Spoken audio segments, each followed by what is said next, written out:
So the thumb in the navel and then the fingers underneath.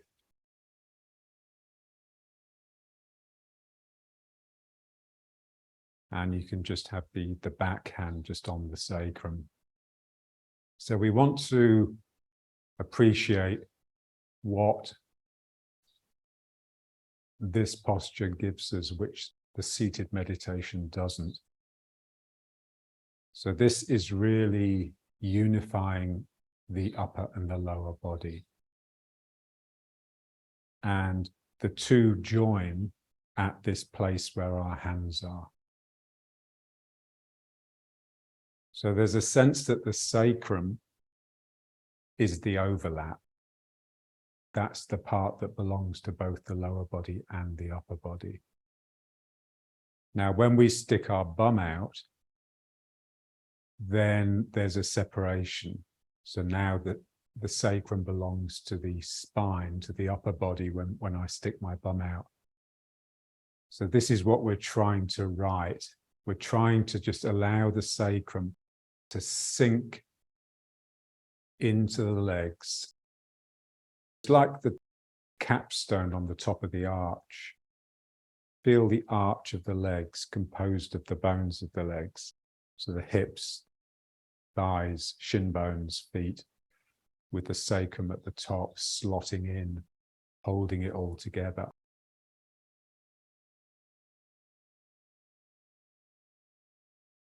And then my spine just rises up from that, the spine being this collection of bones of vertebra.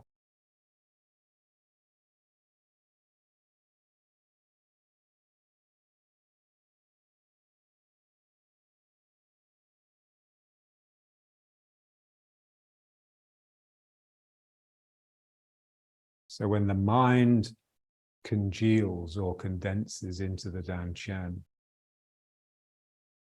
quietens down, becomes still, then this point here, it will feel as though your thumb is being sucked in.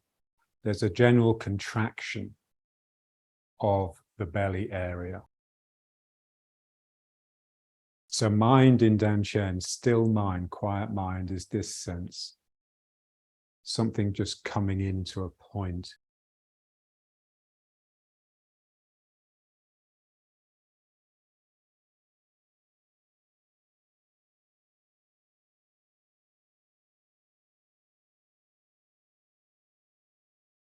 And then riding horse proper, which brings in the arms,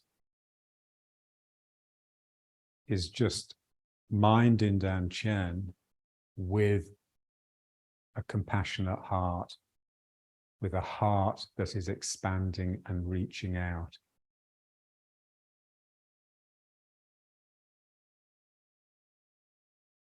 So very much two minds, one that's quiet and detached and ruthless and is drawing in to hold you together, and then another one that is reaching out. So we have to feel this posture as this Taoist play between these two extremes.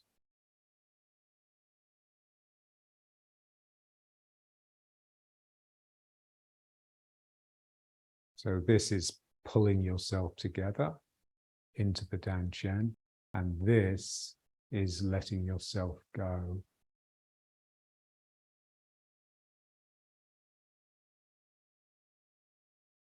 So I want to feel this posture, despite the fact that it's still, that it's very dynamic. There are these two, it's breathing. Something is coming in and something is expanding out. But the two are happening at the same time, which is what makes it difficult. So let's alternate them. So let's just breathe it. Just really trying not to let the bum stick out. If the bum sticks out, then basically what's happening is you're straightening the legs a little bit, and that is making a break here. So the legs are always bending to receive the sacrum.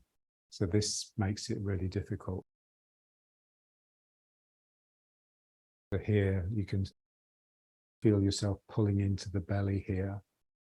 And then this is just the heart opening up and reaching out. So when you do this phase, just again, be careful you don't stick your bum out, because there is that tendency. So here, this is pulling the belly in, making sure that this is happening, that it's not this.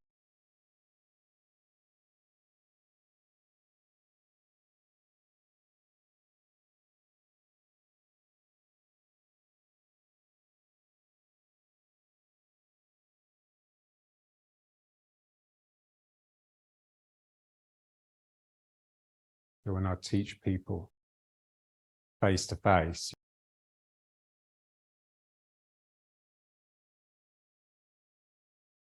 it's always the same lesson, really. It's always the same thing. And sometimes they'll complain, oh, you've told us that before. So I'll just say, well, why are you still doing it wrong then? People really believe that because they've heard something, they're doing it. They don't realize that it has to be practiced endlessly.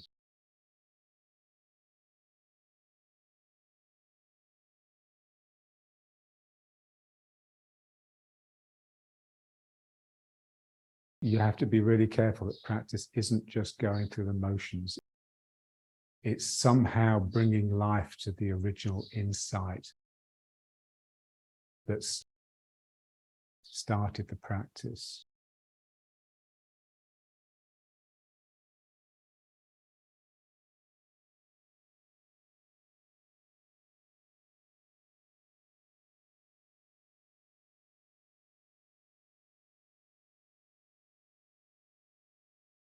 So as much as my head comes forwards here, I have to feel that the tail is coming under. Otherwise, my sacrum will angle backwards at the bottom.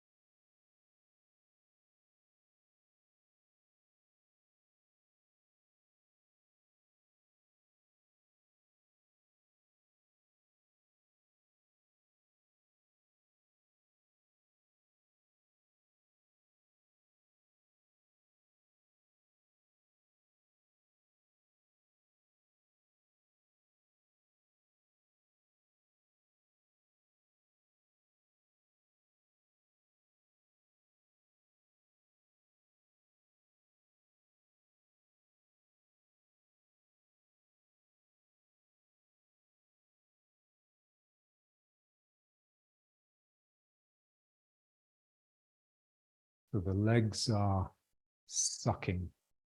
They're sucking the ground up into them, but they're also sucking the sacrum down into them. So the legs are just very, very active. We can feel the activity in our arms because they're moving a lot, but we want to really feel the activity in the legs, get into the legs. Don't just be on top of them. But the legs are very much breathing. Here they're breathing in, they're sucking the ground up, they're sucking the sacrum down. And here they're breathing out.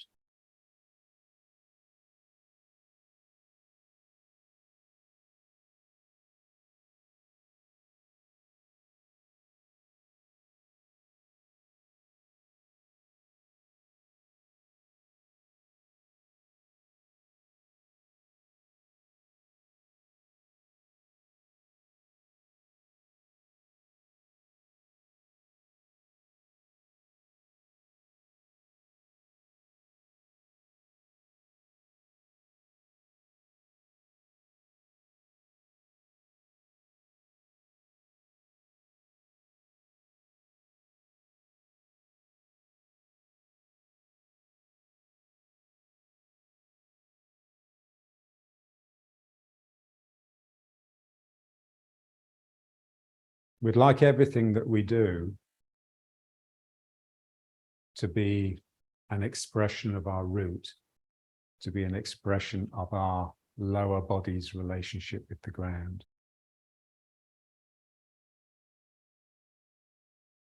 rather than an expression of our sort of cleverness.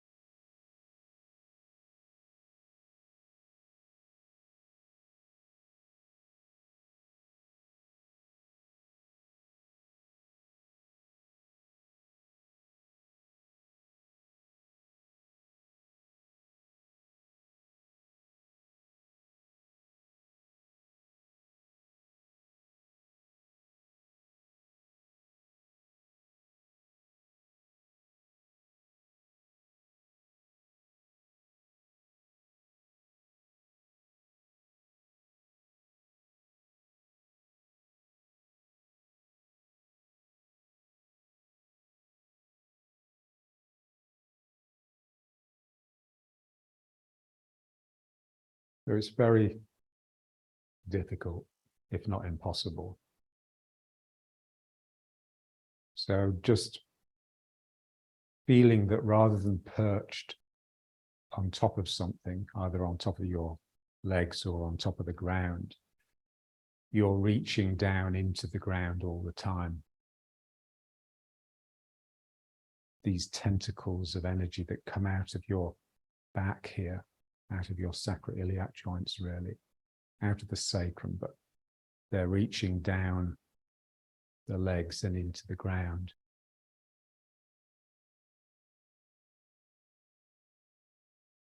So if you have that, then this won't be able to work. You won't be able to have an intellectual relationship with the world.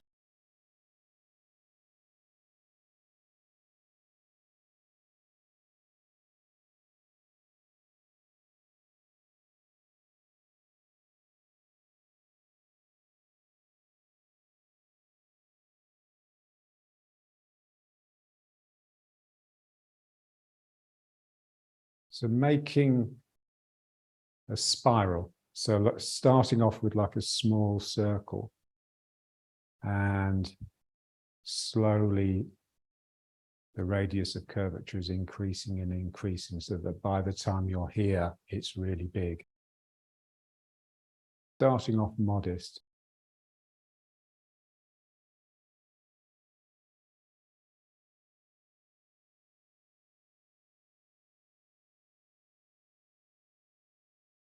And then this one. So it expands as though to include the other one, because as I'm working one hand, the other one will tend to shrink a little bit. And getting it from the turning.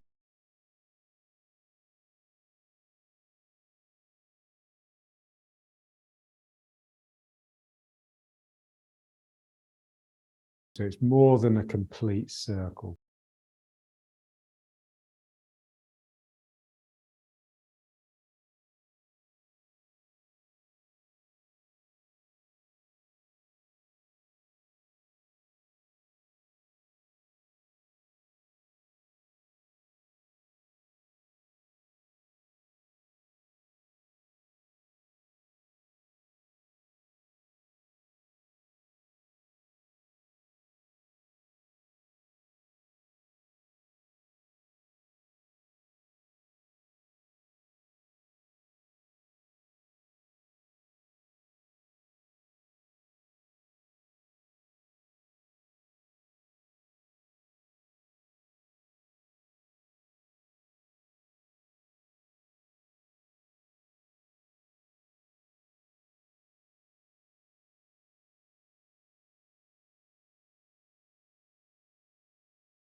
we're unfurling the wings. So here I'm going in, out of my back, around, down the arm. So when we're standing in riding horse, one's very aware of the arms, especially the arms from the elbows down, because we're used to using those. So we're used to having a feeling for those. So what we want to, even the stronger feeling for, is the back of the shoulder blade, and the upper arm. So this real sense that something has come out of my spine and has come down the arms. It's quite shouldery. It's almost this sense that something has really expanded out. So I'm coming in and my shoulder is reaching down my arm and into my hand.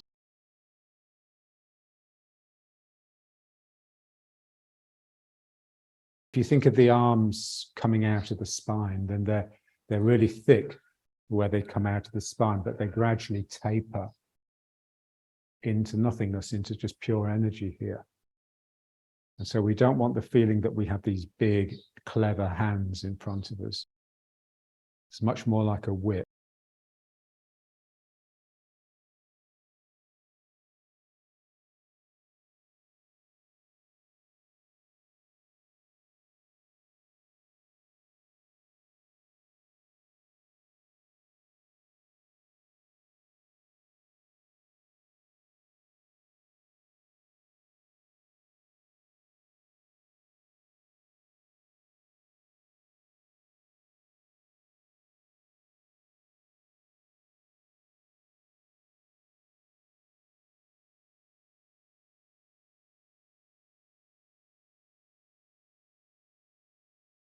You have to really see it.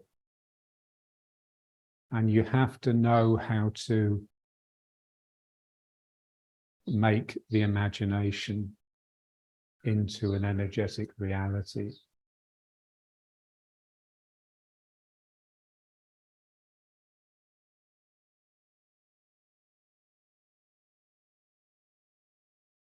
Something is really coming out of my back here, and it's that's taking my arm with it.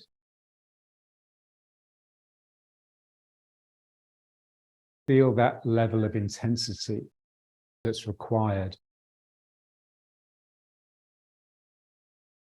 Create an energetic reality.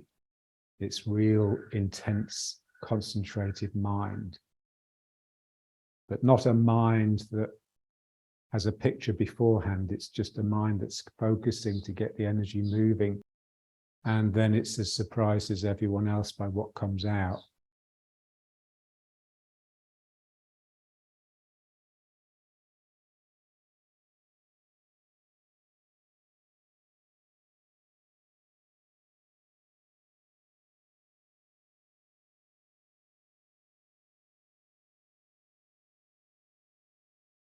And then once it's become energy, once it's energized, then you just sort of let it go, and it will take you, it will show you the next step.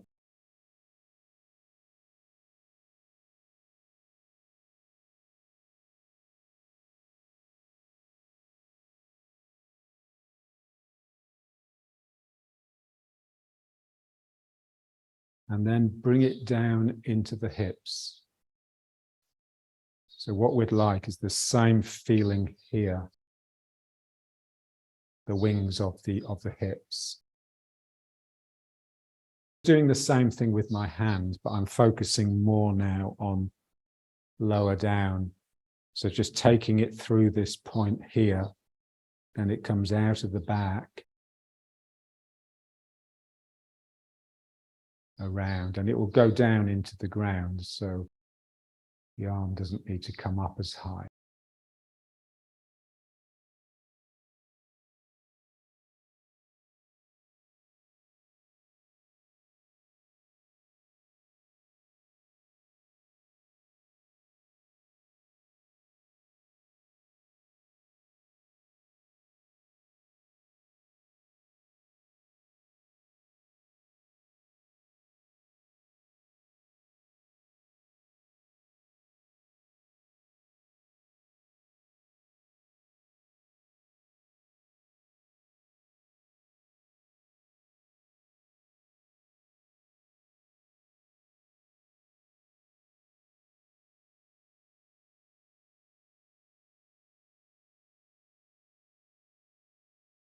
And just notice that as soon as you concentrate on something, especially when you're trying to learn a new technique,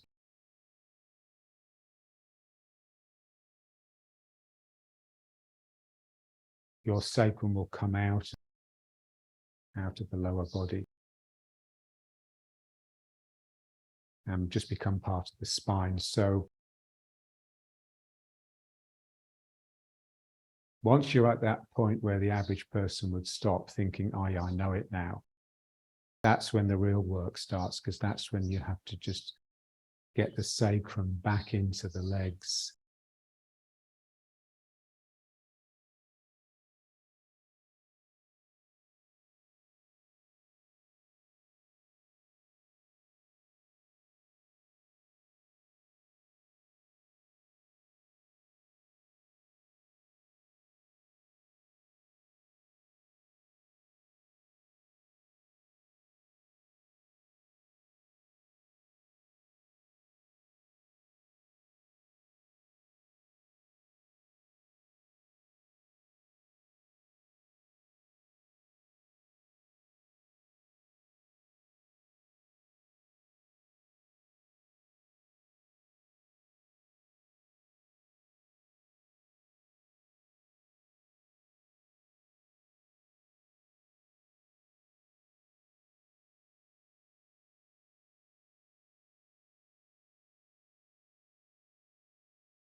So the shapes that you make start off being designed in the head by the mind. So like circles, spirals, figures of 8.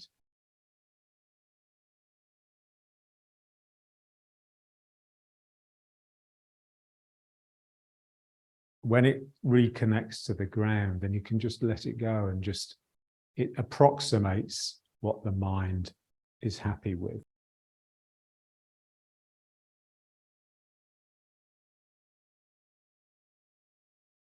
It's from the energy mobilizing this wonderfully complex articulated machine called a body.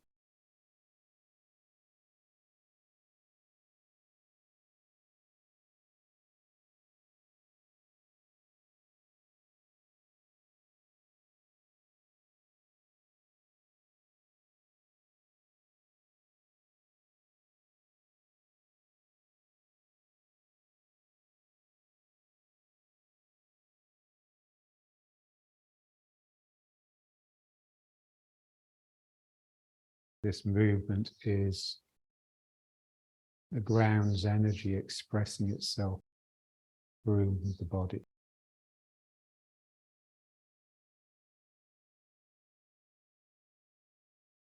And if I break here, if there's a split between the upper and the lower body, the energy won't get past that point, and then I'll have to create it with my clever mind. Feel like you had to do it really quickly. Then it would have to be automatic, straight from the energy.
Feel the shoulders, not as this,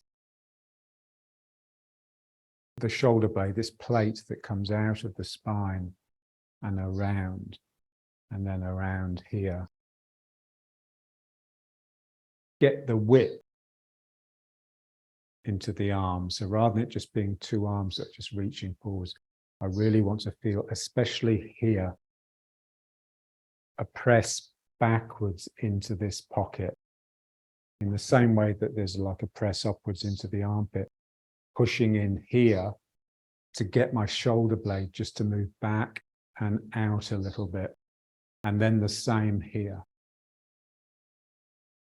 Like you've got two shoulder blades, two like hip blades here, and they're trying to just separate.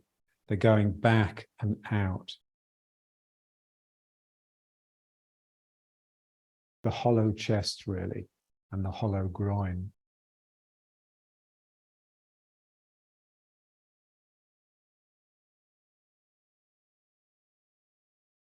In the lower body, it just gives that feeling of outside edges. And so consequently, this feeling that the foot is scooping with the outside edge under the ground all the time, rather than simply being on top of the ground. It's melting down through the outside edge.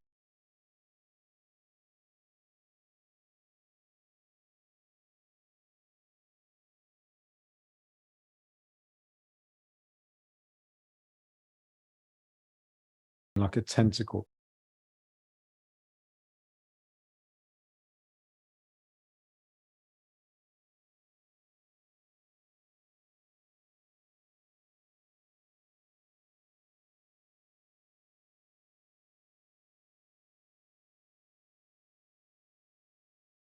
And it all starts with this hip blade, like the shoulder blade, coming away from the sacrum and melting down the leg in the same way that the action in the arms comes from the shoulder blade coming away from the spine.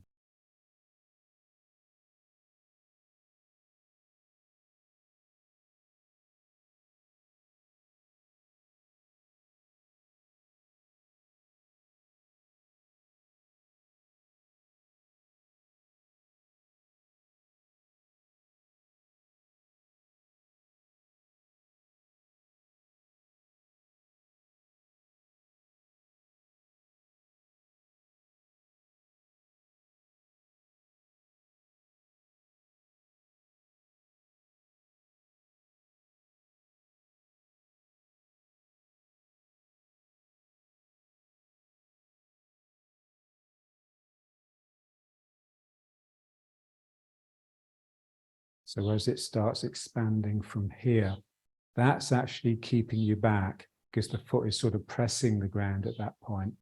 And it's as it comes into the outside edge. Like when the arm bends, so from being straight, it then bends. And in order to bend it, I turn towards it. It's exactly the same in the arm. So I'm turning away from it to get this expanding out.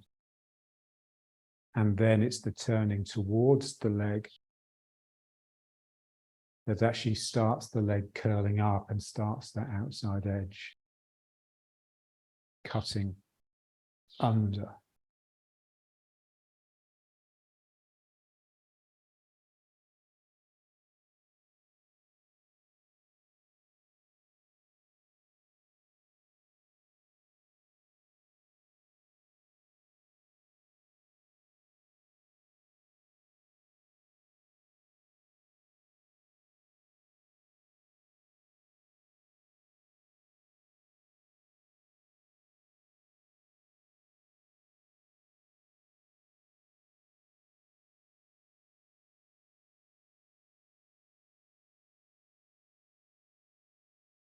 Just use the imagination.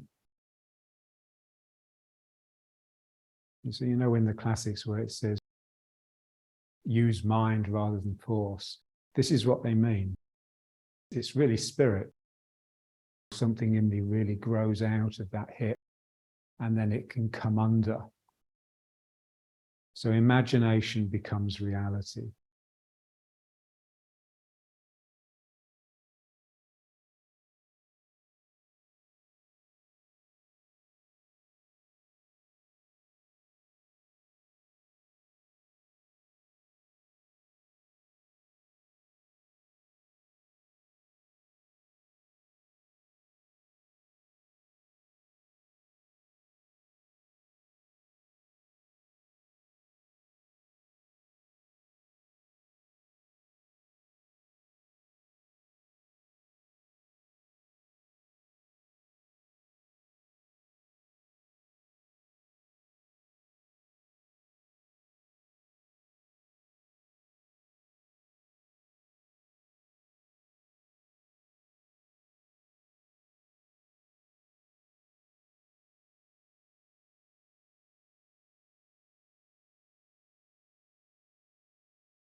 Just bring it back. First of all, just make sure your sacrum is in its slot, part of the lower body, even more than it is part of the upper body.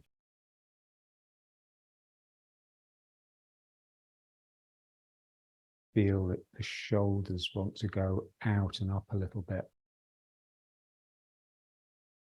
You know, in the classics where it says pluck up the back, it's a spring that pulls here and the shoulders go out, but then the same here. And so this will tend to take you out the legs. So then we have to really be careful.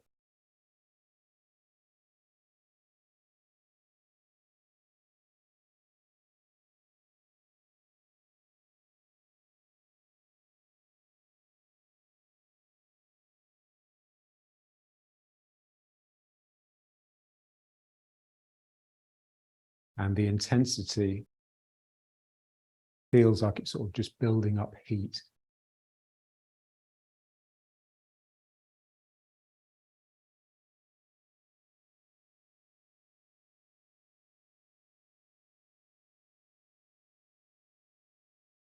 When I asked John, when he started talking about spirit a lot, how does it feel? He says, it just feels like you're getting angry. So something is beginning to boil a little bit. And you just learn how to control that, how to sort of keep it inside so that it just generates energy.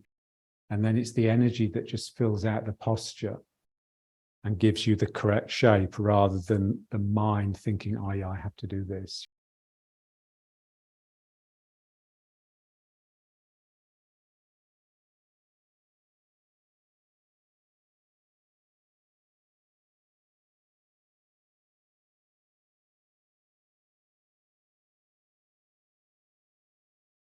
Now let's just try just a bit of the back and forth. Full and empty. Feeling the emptying, because we're so used to feeling the filling. So as I come into the front foot, my back leg can just empty out. So I get this sense of, ooh, something has just run out onto the ground or into the ground.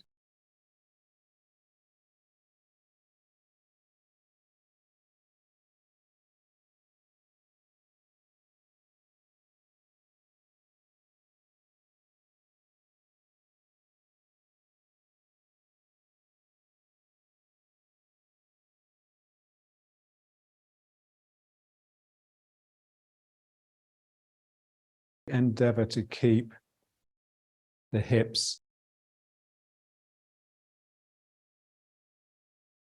So as I come forwards, my spine is in the middle. My spine isn't over this leg. It's very much sort of in the middle. And then this can empty in a meaningful way rather than just become dead. But the same thing here. So even though I can get 100% theoretically in the back foot, I want to just keep this feeling like it's in the middle. So I'm just very aware of this distance from my hip joint to my sacrum.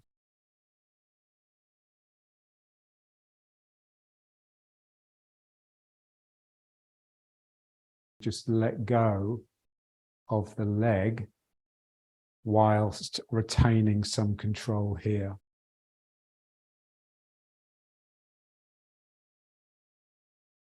If the leg doesn't want to sort of let go enough, it's just because it's holding on here.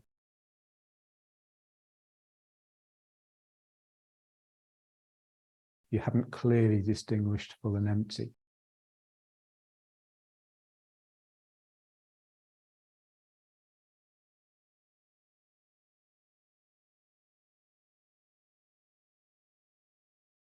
The leg empties.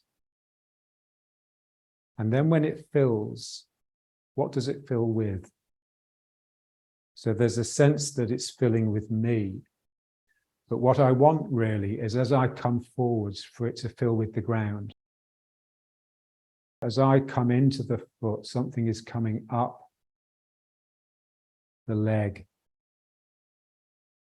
all the way to the top of my head, and then this one can really release.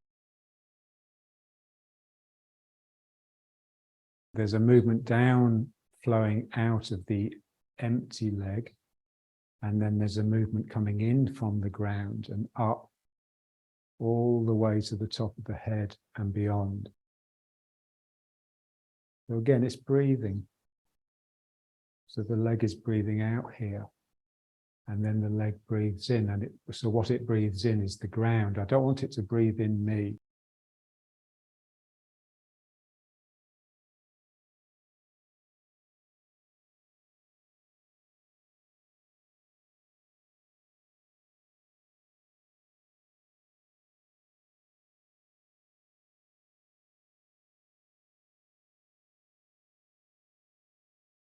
So we talk about weight.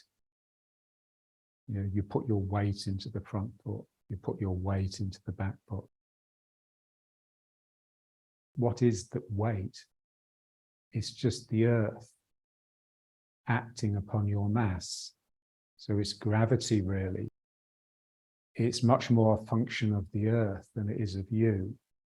So as I bring my weight into this foot, something from the ground is really gaining a presence inside me there. And then I just let that go.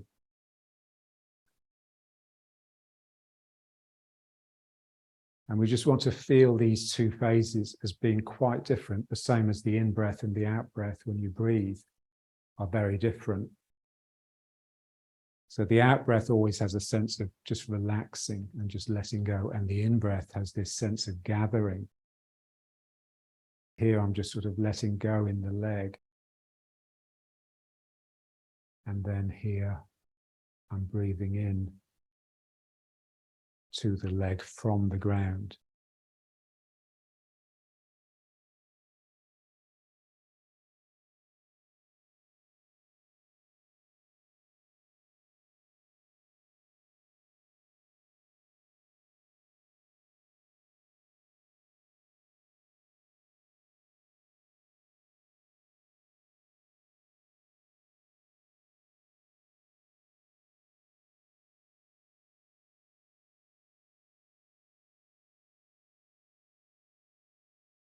Just appreciate that both the phases are relaxation phases.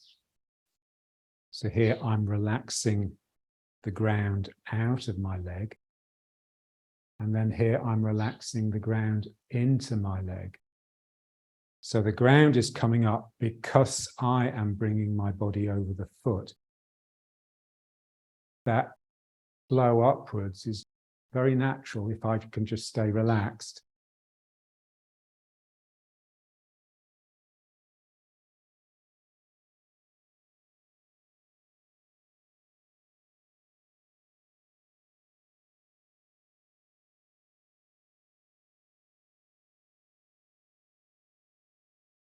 You're just this channel, really, for energy to flow along.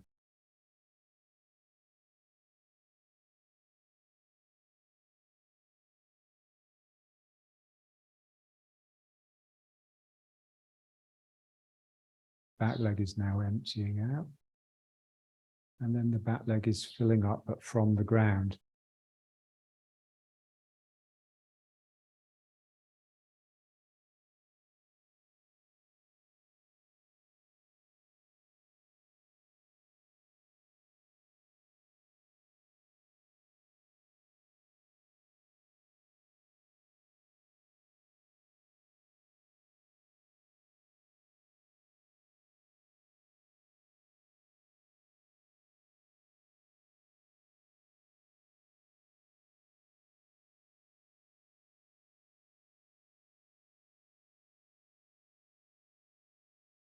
So we want to feel the filling part coming all the way up to the top of the head and righting the posture.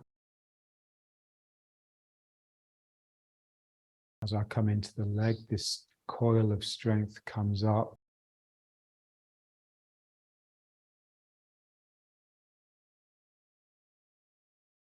brings the head up into sort of quite a noble posture.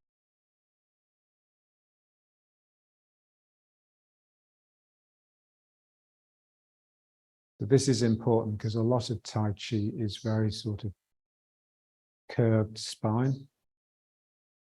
And so here, this is really just extending the spine.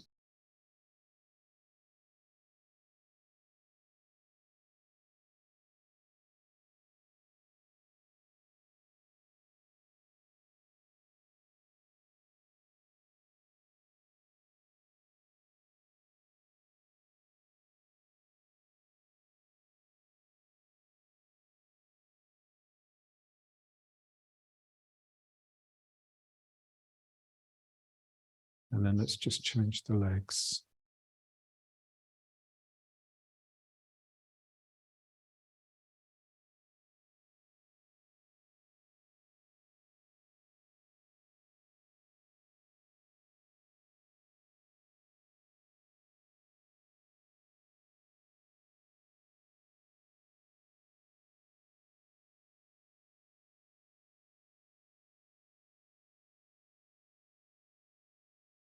So one side is filling and becoming erect spine, and the other side is emptying and just deflating a little bit.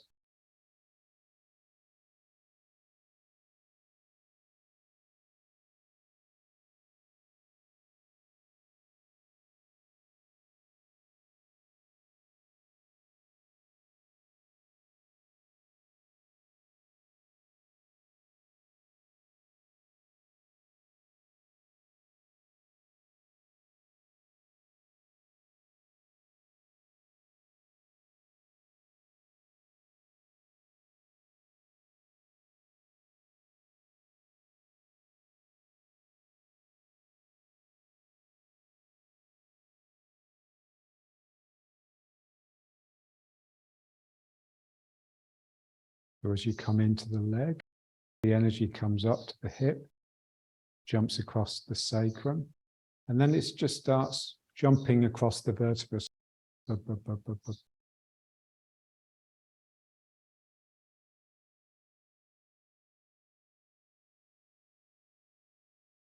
And the energy is getting finer and finer the higher up it goes.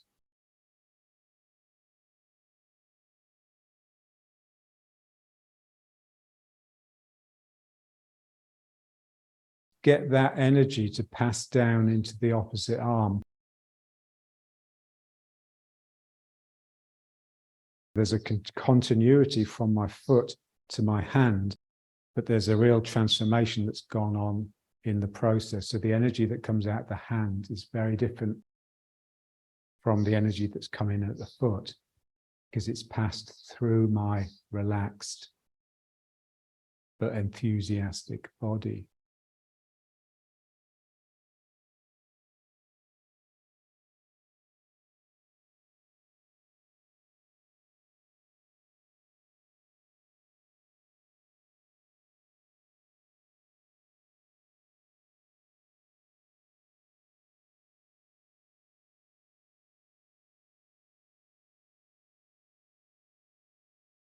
I learned yesterday that Bruno Latour,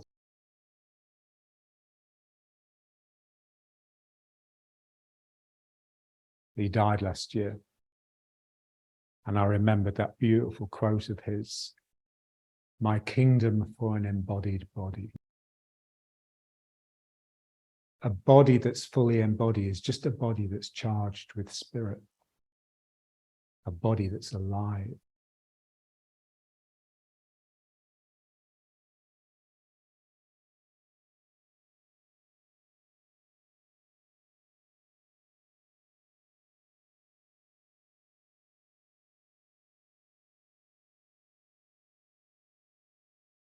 When your spirit's in evidence, when it's working with you and just creating this imaginary reality, everything around you becomes invested in spirit. So you're making the world a better place. You're bringing more beauty into the world. So this is something that children do all the time and adults find very difficult because they're working for a living.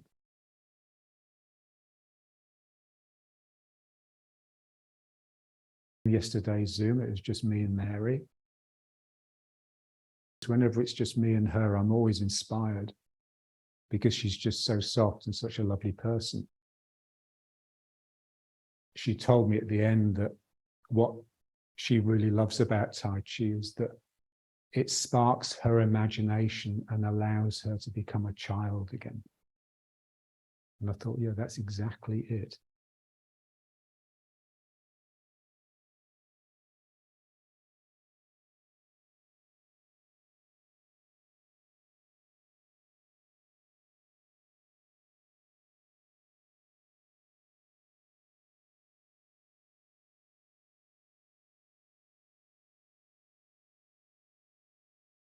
I remember when you were a kid, you'd be bored, so you just build a den with a few sheets and the furniture, or you would build a spaceship that you could sit inside, and it would be real. It would be so exciting. That's all it is, really. It's just using the imagination in that way to create a reality that's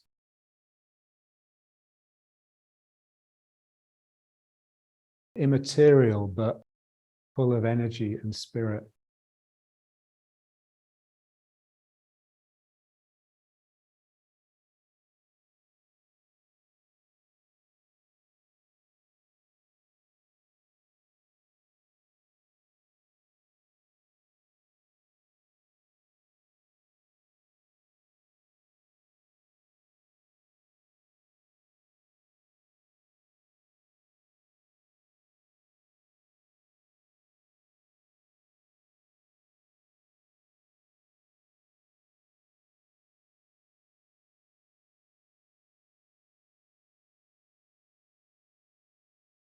Bring it back to sort of the sacrum in the legs.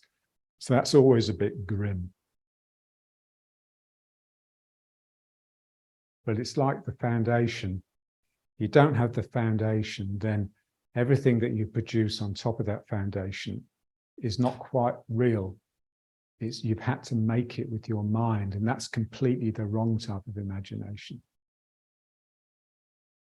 So the world that we live in, the world that's cluttered with man-made things, that's the wrong imagination. That's the wrong imagination becomes reality. Because all those man-made things do not possess spirit. They're dead.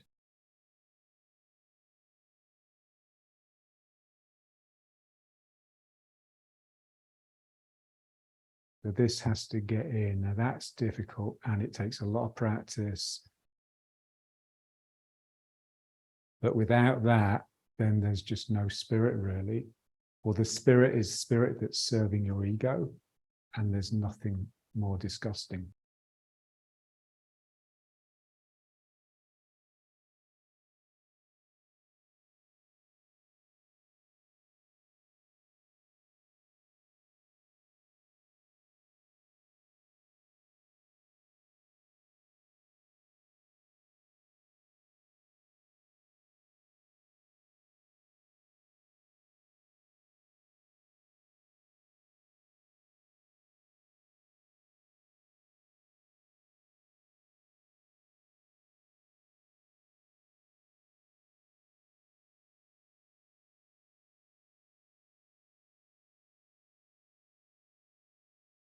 It's just coming from the ground all the time, up. And then also this sense that you're actually receiving messages which you're just channeling back down into the ground. And just really trying your best to make sure there's no break here.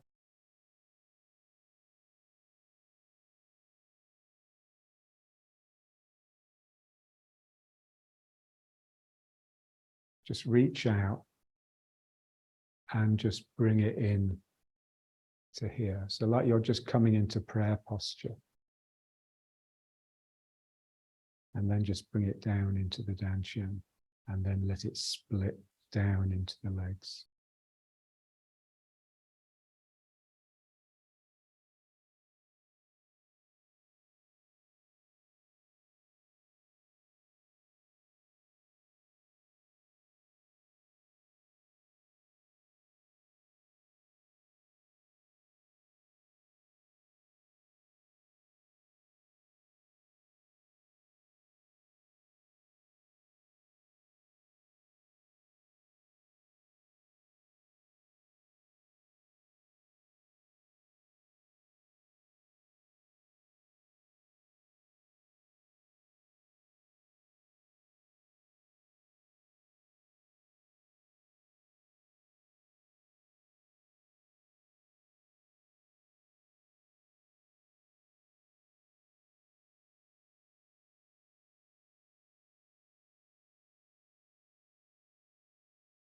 Feel the centers at the front here. So this one, the third eye, the mouth, the throat, the upper heart, the thymus, and then the deep lower heart. So you can feel each one of those. You can feel it coming into any of them, really. But once it gets inside, it just filters down, it funnels down into the dantian, and then from there it can split into the sacrum, down each leg.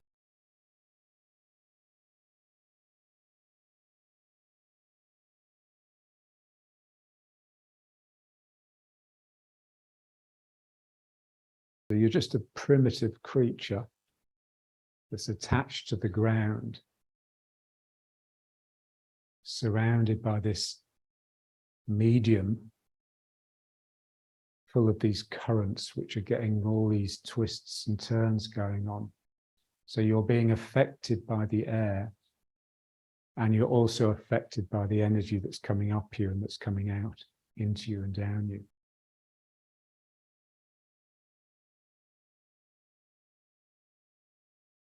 I'm feeding on energy.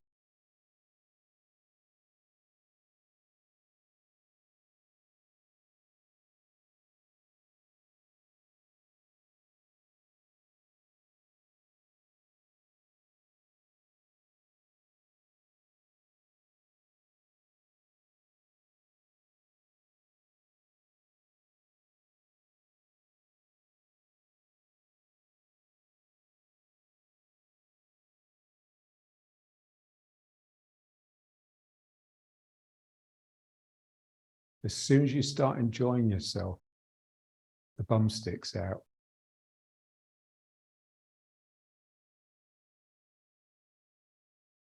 Just as soon as you get carried away with what you're doing, then the bum tends to stick out a bit. So you just got to keep it down, keep it in the legs.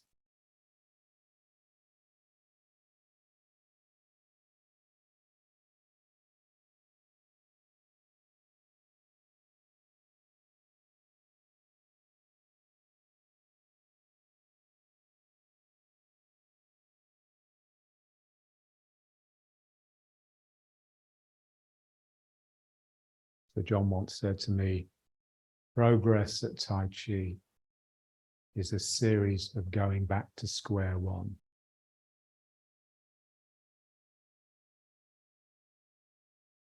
We think we're doing what we've been told to do, and then you have an insight and you realize, oh dear, I wasn't. I was a little bit, but I could actually do it a lot more.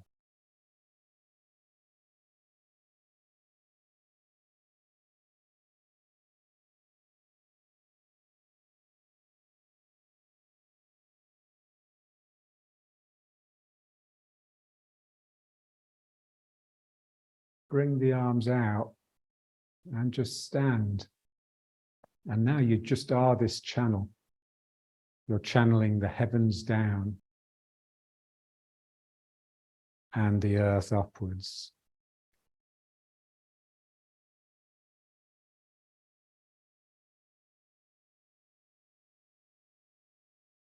And just feel the lower back. Make sure your sacrum is going down into the legs. See how much tone you have to keep here, how much strength in the belly to stop your back from bending too much backwards.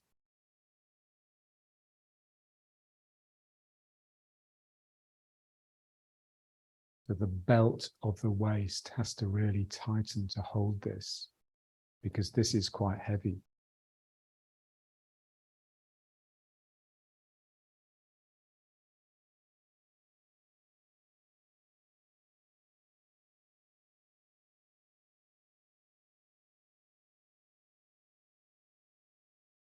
So I'm beginning to suspect that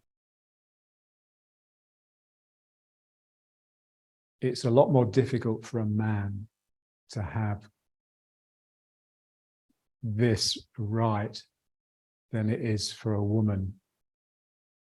There's a bit in the Castaneda books where Don Marn is always saying how women are better than men in this game. Castaneda asks him at one point, why are they better than us? And he says, because they have an extra hole between their legs. What we have between our legs is relatively heavy. And so it's always pulling down and sending the bum out. And so you have to have that real sense that you're lifting all of this up in order to get the sacrum going down into the legs. So your balls are no longer hanging down between your legs. It's like you've just pulled them up. And it's difficult because it's not just a physical adjustment that needs to take place. It's a mental one, because we've been walking around all these 60 years with this embarrassment between our legs.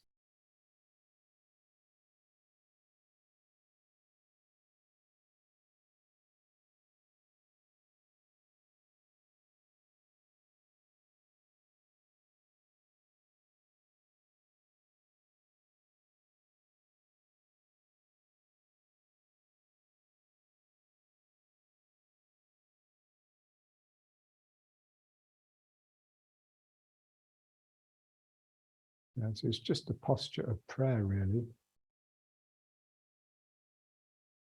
So the energy that's coming up is just you addressing God. And then the energy that's coming down is just you listening to God. So you've got the two flows going on all the time. And we just want to feel them.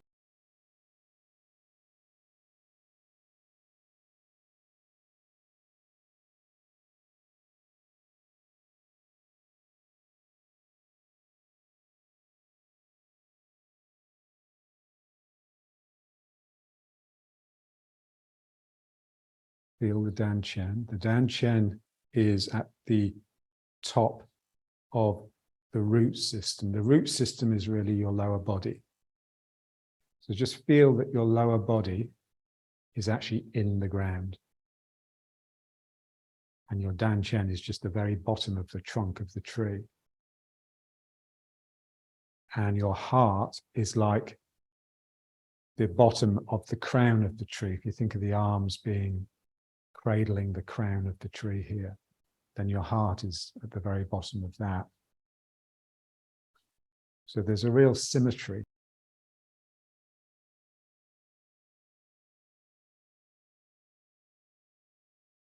Let's just trace it. So just imagine that you're just scooping down, bringing the earth up through your body,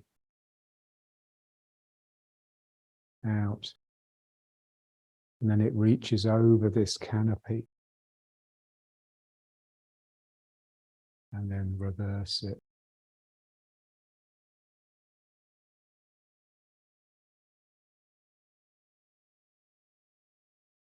And then at the sacrum, it splits down the legs and into the ground.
Bring it back.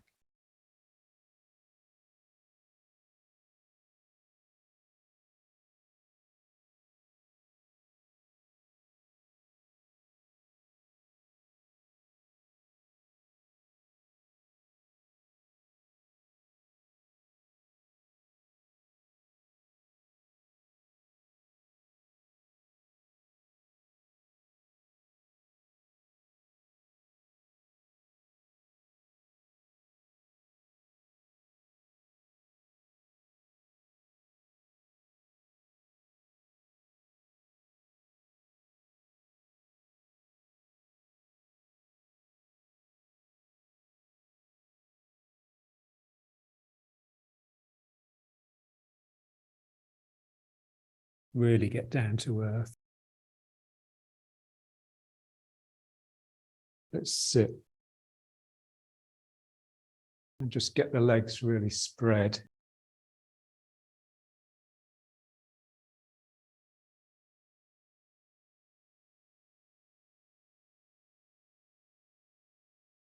Hands on the ground.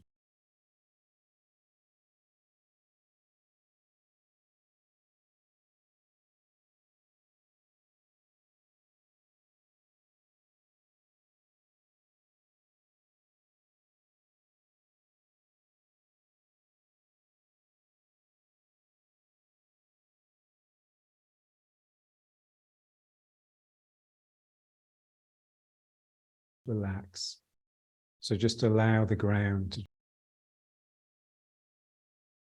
empty the anxiety out of you.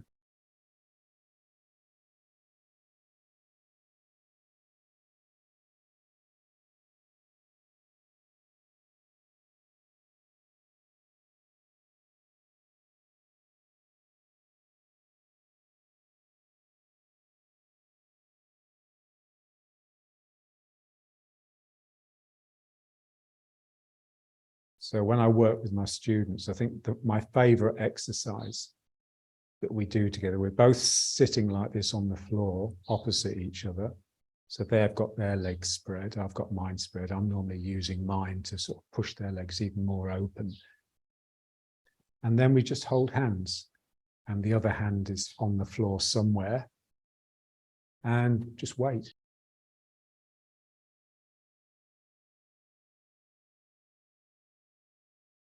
As soon as you touch another person, you become a better person, you become different. You're woken up to a world that you're not party to when you're on your own. And this is the problem with solo practice. So this is why it's so important to get the imagination and the spirit roused in your solo practice, so that you're not just practicing self.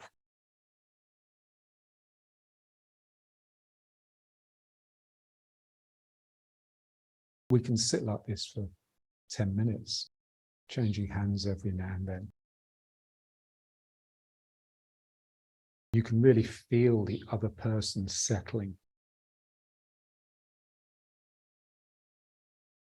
So if you let it, the ground will just suck all of your tension, all of your noise out of you. And if it doesn't, then it's because you're resisting in some sort of way.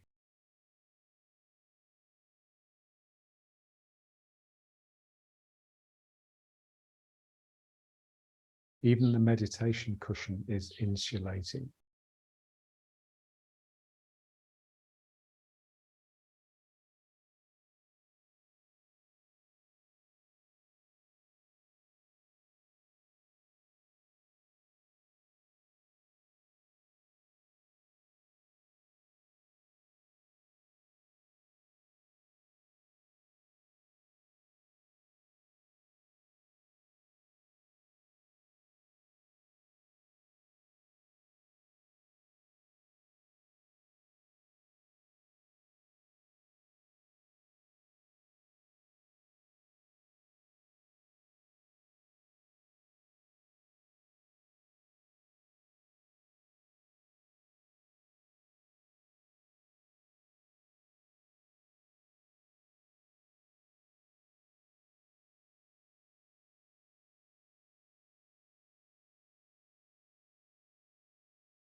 Be very aware of that distinction between happiness and contentment.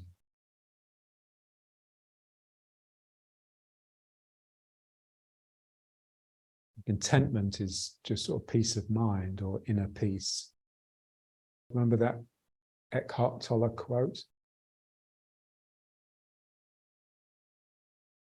He's saying, is happiness the same as inner peace? No, it's not, because happiness assumes that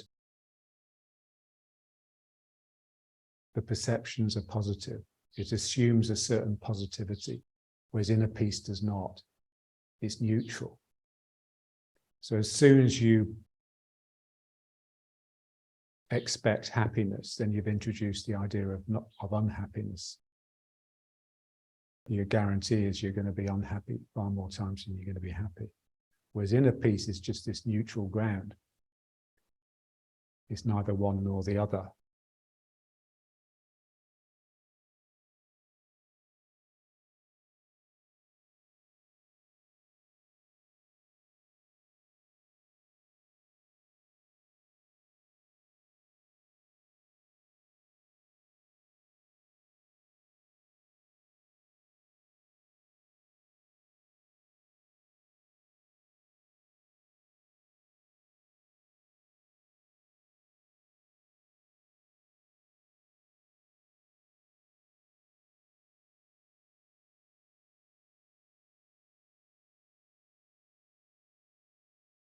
Relaxing down and just letting your body just become the ground. When we were doing that full and empty exercise, this is how we would like that to be. So as you come into the leg, the ground just comes up it in a very natural way. It has to. The only reason it wouldn't is if I was resisting it, if I was getting tense and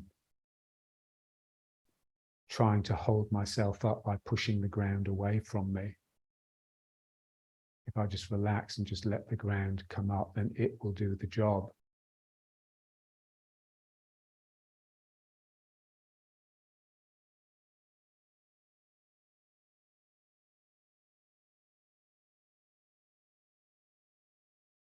Just bring it into the squat just for a minute or so.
And then just back up.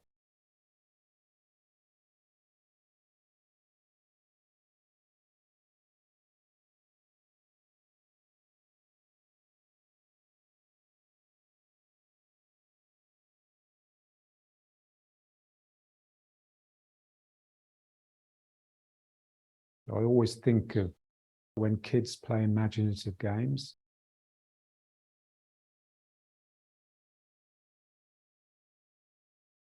Getting their minds around the concept of money. They get their first little purse to play with. And then they'll say to you, Dad, would you like some money? And I'd say, yes. How much would you like? 10 shekels. So she'd open the purse, put these fingers in and bring out this imaginary coin, which I would have to take and put into my pocket in order to play the game. We're just using the imagination.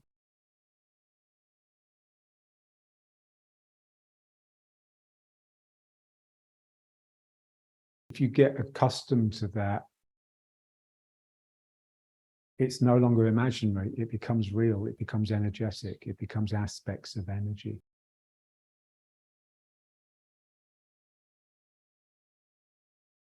So it's not imagining with the mind. It's imagining with the spirit. It's allowing energy to just create this reality. A mind that can let go of that rational cynicism, but also has got enough concentrated intensity to just squeeze the reality out of the structures that it's normally locked inside.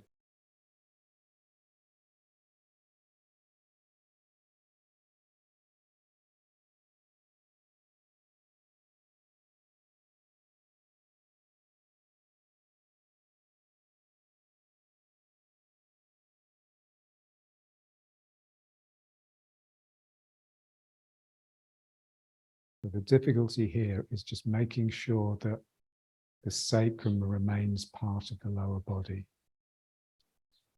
As soon as I straighten my legs, it will tend to push the sacrum back a little bit, and then it's just part of the spine. I've got this S-shaped spine sitting on top of these two straight legs.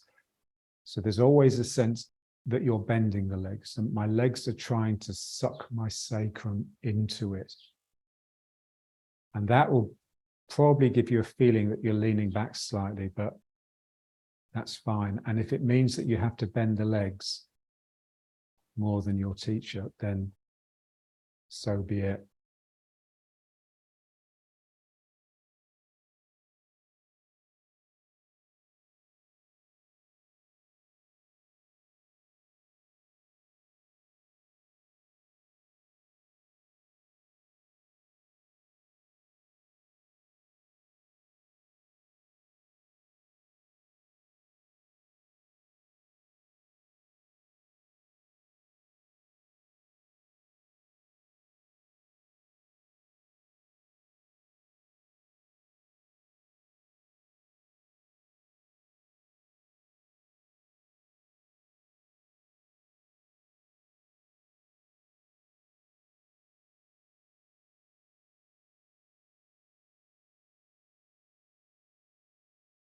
Tip of the tongue on the roof of the mouth.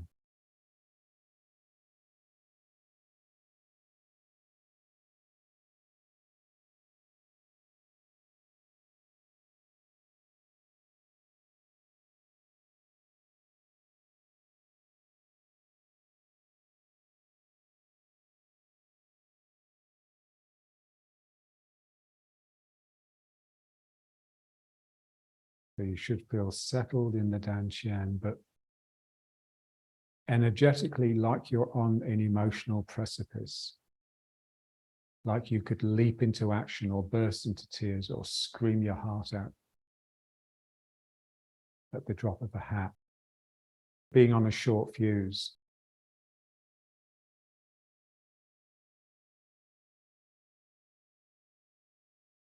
That's just spirit.